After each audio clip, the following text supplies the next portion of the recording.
Еду на Минск.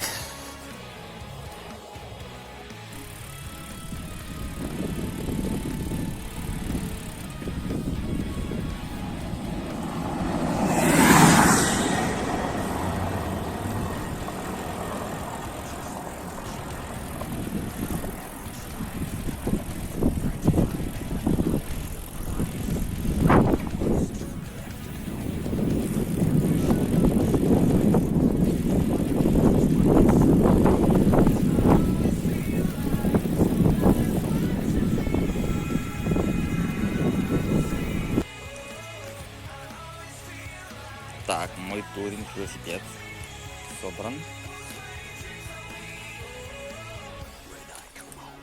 Так, вот еще есть такой вот велосипедик моего друга Дениса. Денис у костра. Сейчас будем запекать картошечку.